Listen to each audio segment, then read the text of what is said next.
Hello, my name is Sandra Arguello, and I want to talk to you today about EDD and where to go to the class material, how to submit assignments, and a little bit more about what EDD is all about. First off, this is the school website, and you can find this particular page by going onto teacher web pages and scrolling down to Sandra Arguello. Towards the bottom of the page are the different class codes for the different periods. I post all the class material on a Google Classroom website. EDD is first period, so the student would highlight the code if they were joining for the first time, copy it, click on the link, then click on the plus in the top right hand corner, click join class, and then paste the code. Once they've pasted the code, one of these squares will appear, and EDD is the first one here, period 1. When they click on the Google Classroom link, it directs them to what is known as the stream. And on the stream, the student can see if it's a synchronous day or if it's an asynchronous day. It gives information on what to do. So on synchronous days, we meet together on a live video conference. This is the time that we meet.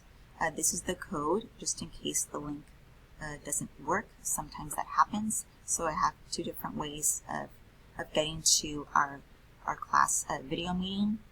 And on those asynchronous days, what students need to do is first, I remind them that every student needs to take their attendance. Attendance is taken by the student every day for every period.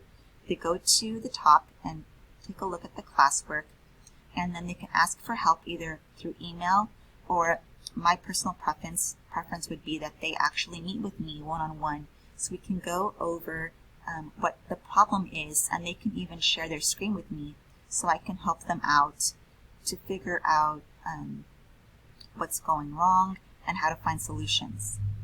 Up at the top is classwork, and what will happen is I have the week fully completed, but it only appears day by day, so the student will only see what's darkened here. They don't even see the gray. So they need to go to classwork, and up at the very top, that is the latest assignment.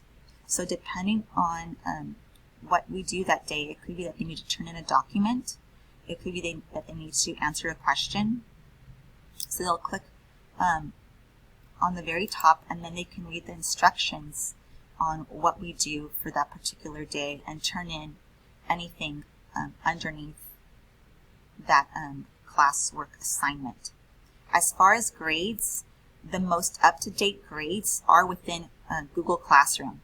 And for students to view their most up-to-date grade, I have posted here an image under resources, what that would look like. So how to view grades on Google Classroom. What they would do is select classwork and then select view your work. And what happens next is a page is generated with a list of all the class assignments and their scores on the right-hand side. Anything that's received a 0, students can redo and resubmit for a higher score. Once I have time, I then go and I update Infinite Campus with all the grades that I have on Google Classroom. So I try to do this in a timely manner, at least once a week. But again, if you want to see the most up-to-date grades, it's posted on Google Classroom. And students do have the opportunity to make up assignments that have received a low score.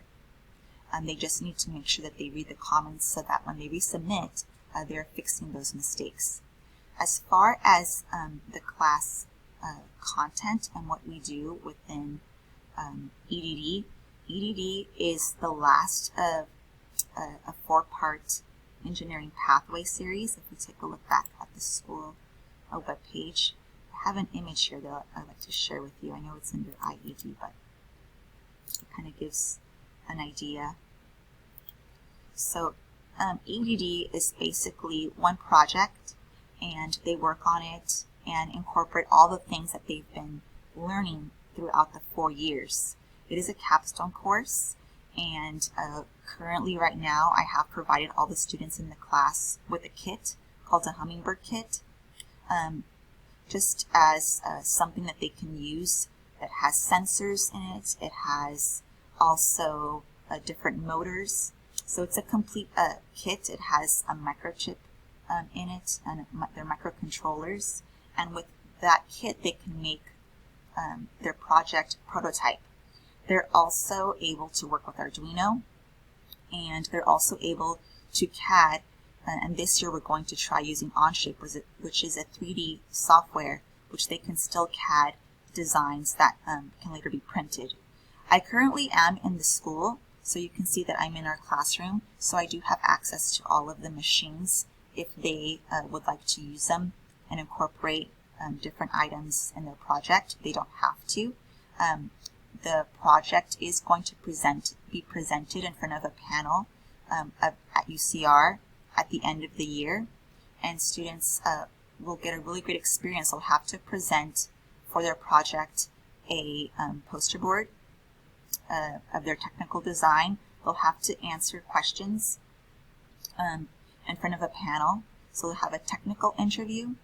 They'll also have a showcase where they explain their project, and they'll have to also present like a sales pitch for their project. So all of this is with the UCR Mesa National Design Challenge. It's a challenge that's across the United States. It's in, I believe, 10 other states, and there are a lot of schools participating and doing this challenge as well. So this year we're doing it virtually. We've been experimenting with virtual teams, and we're learning and growing. I am available to answer questions, and you can do that by going on to the school email. This is also the phone number to the classroom, and if I'm not available, the voice message will go to my email, and I'll try to answer you in a timely manner. Within a day, I'll try to respond back to you. And the student, again, the student can always visit me on the Google Meets, especially during those asynchronous days, to work with me one-on-one if they have any type of issues. So that's our class. Thank you for listening, and I hope to talk with you soon, and I hope that you have a great rest of your day. Thank you.